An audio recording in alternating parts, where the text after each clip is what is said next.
నమస్తే. Welcome to I dream. నేను లక్ష్మి దుర్గా. తెలంగాణలో పోటీ చేస్తామని జనసేన అధినేత పవన్ కళ్యాణ్ ప్రకటించారు. ఈ నేపథ్యంలో తెలంగాణ బీజేపీ అధ్యక్షులు కిషన్ రెడ్డి గారు, అలాగే రాజ్యసభ సభ్యులు లక్ష్మణ్ గారు నిన్న జనసేన అధినేత పవన్‌ను హైదరాబాద్‌లో కలవడం జరిగింది. వీళ్ళిద్దరూ కలిసి ముందుకు వెళ్లే దిశగా చర్చలు జరిపారు. సో, అక్కడ కొన్ని మంతనాలు జరిగాయి. సో, ఏ ఏపీ విషయానికొస్తే గనక ఇంకా ఎన్‌డీఏలోనే ఉన్నామని చెప్తున్నారు. పొత్తుల విషయానికి సంబంధించి అయితే క్లారిటీ లేదు. బీజేపీతో కూడా కలిసి వెళ్తారా? లేదా టీడీపీ, జనసేన మాత్రమే వెళ్తుందా? సో ఇప్పుడు ఈ తెలంగాణ పొత్తుల ప్రభావం ఏదన్నా ఏపీ మీద కూడా దీని ఇంపాక్ట్ ఉంటుందా? ఏపీలో కూడా ముందుకు కలిసి వెళ్లే అవకాశాలు ఉంటాయా? అసలు ఏం జరగబోతోంది? ప్రస్తుతం ఇదే అంశాలపై మనతో మాట్లాడడానికి ప్రముఖ రాజకీయ విశ్లేషకులు పెంటపాటి పుల్లారావు గారు ఉన్నారు. వారితో మాట్లాడదాం. సార్ నమస్తే పుల్లారావు గారు. నమస్కారం. నమస్కారం అండి. పుల్లారావు గారు, నిన్న వీళ్ళు కలిసారు. బీజేపీ నేతలు వెళ్లి, తెలంగాణ బీజేపీ నేతలు పవన్‌ను. సో అంటే ఆహ్, నేతలు చెప్తున్న, అంటే జనసేన నాయకులు కొందరు చెప్తున్న విషయాన్ని కూడా పవన్ బీజేపీ నేతల దృష్టికి తీసుకువెళ్లారు. కనీసం 30 స్థానాల్లో ఆయన పోటీ చేయకపోతే కార్యకర్తల్లో స్థైర్యం దెబ్బతింటుంది అన్న ఒక విషయాన్ని ఆయన లేవనెత్తారు. ఆహ్, ఎలా ఉంటాయంటారు ఈ పరిణామాలు ఒకవేళ కలిసి వెళ్తే? ఎవరైనా ఈ ఈ సమయంలో భారతదేశంలో ఏ పార్టీతో అలయన్స్ ఉంటుందో మంచిది. ఎందుకంటే చాలా రాష్ట్రాల్లో ఒకే పార్టీ డామినేట్ చేయటం అవన్నీ అయిపోయింది. తమిళనాడులో ప్రభుత్వం ఉన్నది కానీ వాళ్ళకి 15 మంది సోదరులు ఉన్నారు, అలయన్స్ పార్ట్నర్లు ఉన్నారు. కేరళలో 15 మంది. ఉత్తరప్రదేశ్ లో బీజేపీ కూడా 3-4 చిన్న పార్టీలు ఉన్నారు. హర్యానాలో 2 పార్టీలు ఉన్నాయి. చిన్న రాష్ట్రం, 90 మంది ఎమ్మెల్యేలో ఎంతో. అందువల్ల ఇదే పెద్ద విశేషం కాదు. బీజేపీకి అంత బలం రాలేదు. బీజేపీ కష్టపడింది 2018, 19 తెలంగాణలో, కానీ గెలిచేంత స్థాయికి రాలేదు. 8% ఓట్లు, 7% ఓట్లు 2018లో వచ్చింది. 2019 పార్లమెంట్ ఎలక్షన్ లో 20 వచ్చింది. ఇప్పుడు ఆయన వస్తాయా రావా అది పెద్ద పరీక్ష. కిషన్ రెడ్డి గారు మంత్రి గారు బీజేపీ ప్రెసిడెంట్ అవ్వాడు. కానీ చూపెట్టాలి, నేనంత చేయగలిగాను. బండి సంజయ్ ఉన్నప్పుడు ఆ పార్లమెంట్ ఎలక్షన్ 20% ఓట్లు వచ్చినాయి. ఇప్పుడు ఆయన 15, 16, 17% చూపెడితే ఆయన రెప్యుటేషన్ కూడా సేవ్ అవుతుంది కదా. లేకపోతే ఢిల్లీలో ఏం లేదు బలం, వీళ్ళందరూ మంత్రులుగా ఉన్నారని అనుకుంటారు. చాలా చర్చిస్తారు. మోడీ గారు మైండ్ మేకప్ చేసుకుంటాడు. వీళ్ళు ఎలా చేశారు అలా చేశారు. హిమాచల్లో ఓడగొట్టారు. నడ్డా బీజేపీ ప్రెసిడెంట్ అనురాగ్ ఠాకూర్ కలిసి ఓడగొట్టారు. 30 మంది రెబల్ క్యాండిడేట్స్ పెట్టి అయ్యింది, ఎవరు మర్చిపోలేదు. సో బీజేపీకి 119 తెలంగాణ సీట్లు, అంత 119 గొప్ప క్యాండిడేట్స్ ఉన్నారా? లేరు. పవన్ కళ్యాణ్ గారు 30 అడిగారు, ఆయన 15కి సెటిల్ అవుతాడు, 20కి సెటిల్ అవుతాడు. ఆయన మైండ్ ఆయనకి తెలియాలి. మంచిది, సెటిల్ అలయన్స్ ఉంటే సెటిల్ అవుతారు. బీజేపీకి ఏమీ నష్టం లేదు. ఖమ్మంలో కొన్ని సీట్లు ఇవ్వటం, సిటీలో కొన్ని సీట్లు ఇవ్వటం, ఎక్కడైతే ఆయనకు బలం ఉన్నది అనుకున్నది ఇవ్వటం, ఏం నష్టం లేదు. అందువల్ల ఇస్తారు, సెటిల్మెంట్ ఉంటుంది అని నేను భావిస్తున్నాను. లేకపోతే వెళ్ళరు కదా, అంత పబ్లిక్ గా వెళ్ళి కాలేజ్ చేతులతో రారు కదా. అందువల్ల తప్పకుండా సీట్ నంబర్ ఇంపార్టెంట్ కాదు. ఓకే, అంటే వీళ్ళు మొన్నటి వరకు అంటే మనం పరిస్థితులు చూసాం కదా, తెలంగాణలో బీఆర్ఎస్ కు ప్రత్యామ్నాయం బీజేపీ అని గాని, అంటే రెండో స్థానంలో ఉందన్నట్టుగా కూడా బాగా చర్చలు జరిగాయి. తర్వాత సడన్ గా అనూహ్యంగా అనుకోవచ్చేమో మరి కాంగ్రెస్ రెండవ స్థానాన్ని ఆక్రమించిందని ప్రస్తుతం ఇప్పుడు అంటున్నమాట ప్రజలు. అంత యాక్టివ్ గా ఉంది కాంగ్రెస్ కూడా చెప్పాలంటే.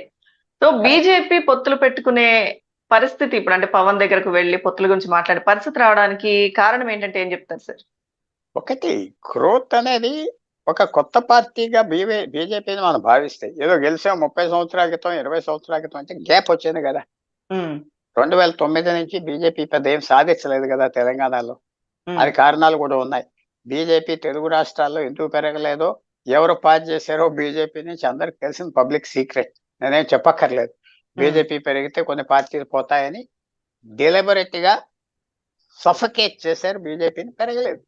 సరే, 2014 నుంచి ప్రయత్నం చేస్తున్నారు. ప్రాంతీయ పార్టీ అధికారంలో ఉన్నది, కాంగ్రెస్ పార్టీ ఇంకో పక్కన ఉన్నది. కాంగ్రెస్ పార్టీ ఎన్నో సంవత్సరాలు తెలంగాణ డామినేట్ చేసింది. అందువల్ల మెల్లిగా గ్రోత్ అయింది. 6-7% స్టార్ట్ చేశారు 2018లో. పార్లమెంట్ ఎలక్షన్స్ ఏదో మోడీ గారి ఇమేజ్ ఏదో ఒకటి 20% వచ్చింది. అంతవరకు మెయింటైన్ చేయగలరా అసెంబ్లీలో అంటే కష్టం. ఒక కొత్త పార్టీ బీజేపీ లాంటి పార్టీ వచ్చి ఆ రాష్ట్రంలో గవర్నమెంట్ ఫామ్ చేయాలంటే 30 సంవత్సరాలు పడతాయి. ఉత్తరప్రదేశ్ లో ఇవాళ బీజేపీ ప్రభుత్వం ఉన్నది, కరెక్టే. కానీ బీజేపీ 1980 నుంచి ప్రయత్నం చేశాక దాదాపు 2000 సంవత్సరంలో 20 సంవత్సరాల తర్వాత గవర్నమెంట్ ఏర్పాటు చేసుకున్నారు. 20 సంవత్సరాలు పట్టింది అక్కడ. కర్ణాటకలో 30 సంవత్సరాలు పట్టింది బీజేపీ.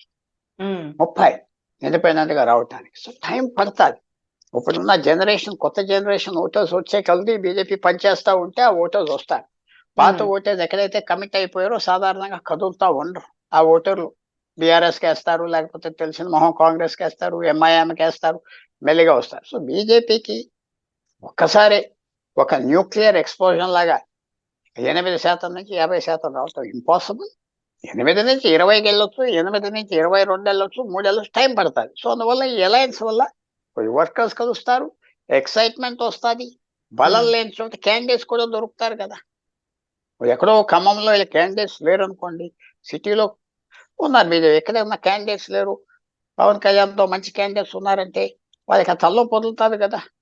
పవన్ కళ్యాణ్కి బెనిఫిట్ బీజేపీతో అలయన్స్, అలాగే బీజేపీకి కూడా. ఎందుకంటే బీజేపీకి అన్ని చోట్ల క్యాండిడేట్స్ దొరకరు కదా, వెతుక్కోవాలి కదా. కొత్త పార్టీ కదా భావిస్తాను బీజేపీ. కొత్త పార్టీ తెలంగాణకి 8-9 సంవత్సరాలు బట్టి యాక్టివ్ గా ఉన్నారు. 2018 నుంచే యాక్టివ్ గా ఉన్నదని మనం భావించాలి. తెలంగాణ వరకు వస్తే సార్ పవన్ కి అడ్వాంటేజ్ అంటారా సార్? బీజేపీ ఆయన పోటీ చేస్తానంటున్నాడు.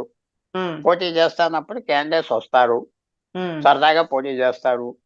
ఆయనకి 1% ఓట్లు వస్తాయా, 20 వస్తాయా, అది మనం చెప్పలేం.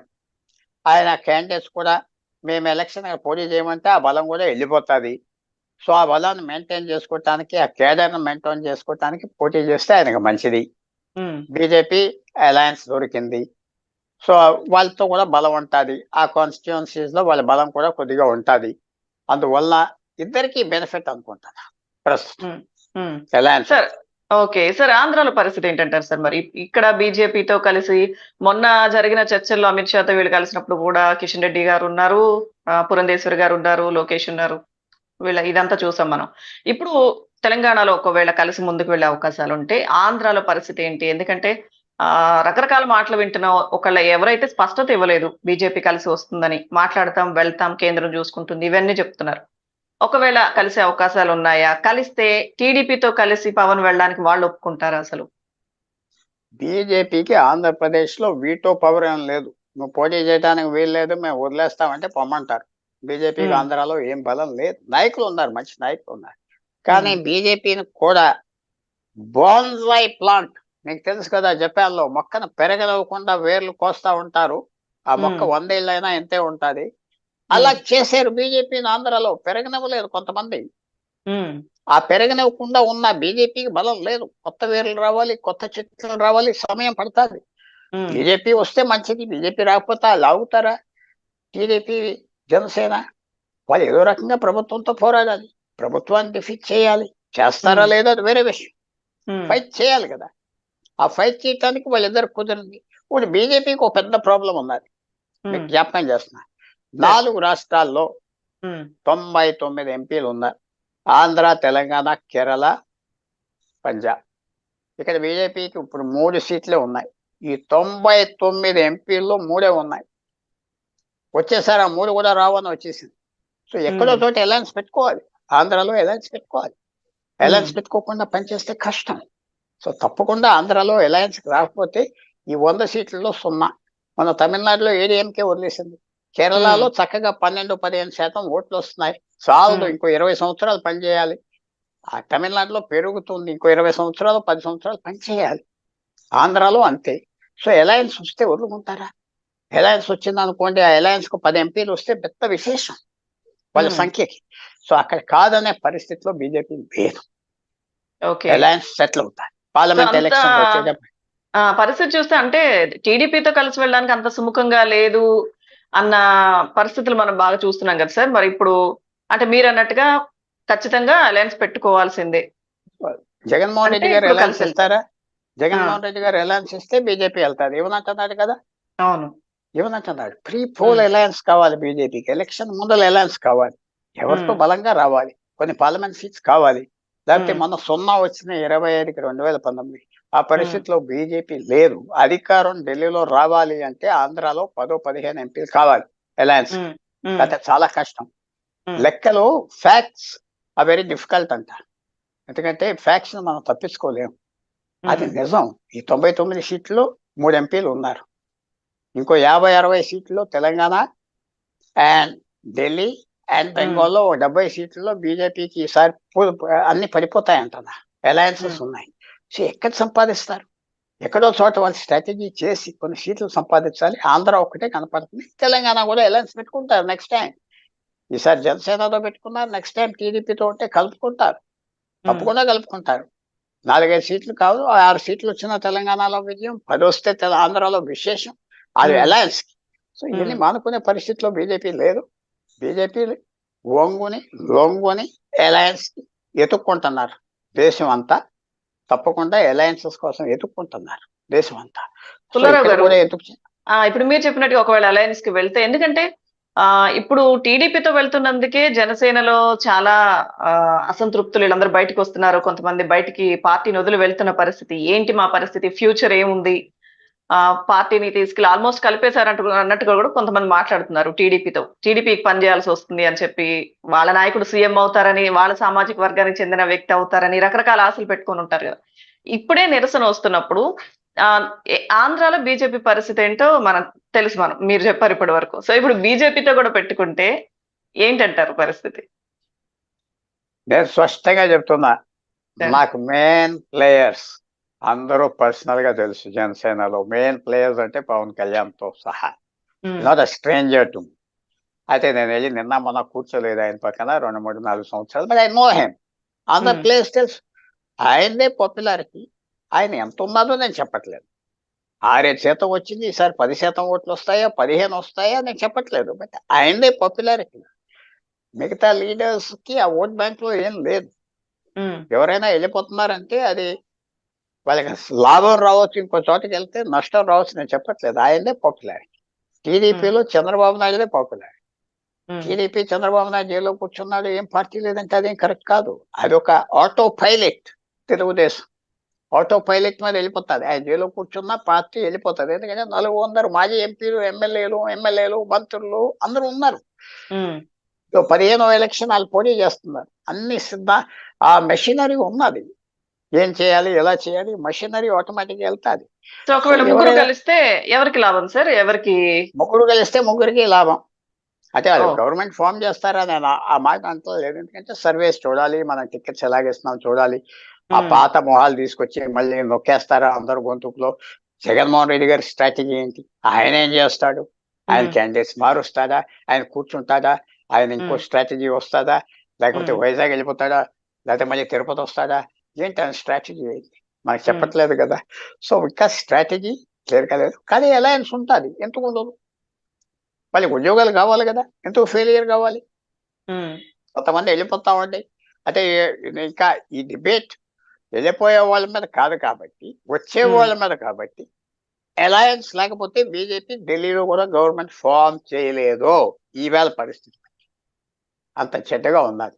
బ్లాక్ హోల్, రాజకీయ బ్లాక్ హోల్ ఉన్నది. ఆ 100 సీట్లలో ఒక్క ఎంపీ లేదే.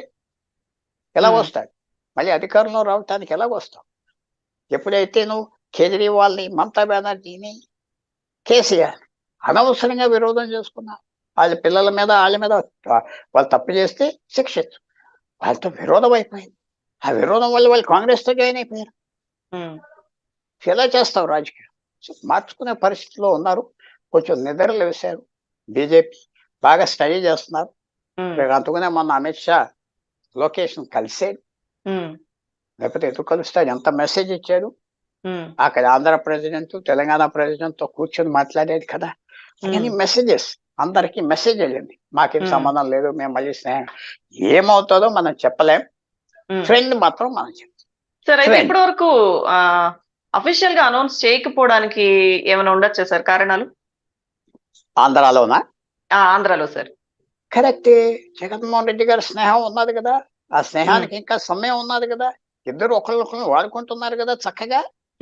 ఇద్దరికి ఉపయోగం కదా. ఫ్రెండ్షిప్ అంటే అన్కండిషనల్ లవ్. కండిషన్ లేని ప్రేమ మదరే ఇస్తాడు అంటారు. ప్రకృతిలో ఉన్న రూల్ అదొక్కటి. అన్కండిషనల్ లవ్ ఇంక ఎవరు ఇవన్నీ వాడుకుందాం, ఉపయోగపడదాం, మర్యాదగా తెగించుకుందాం, అదే జరుగుతుంది. అందువల్ల కలుస్తారు, తెగిపోతారు, మళ్ళీ కలవచ్చు. చెప్పలేం.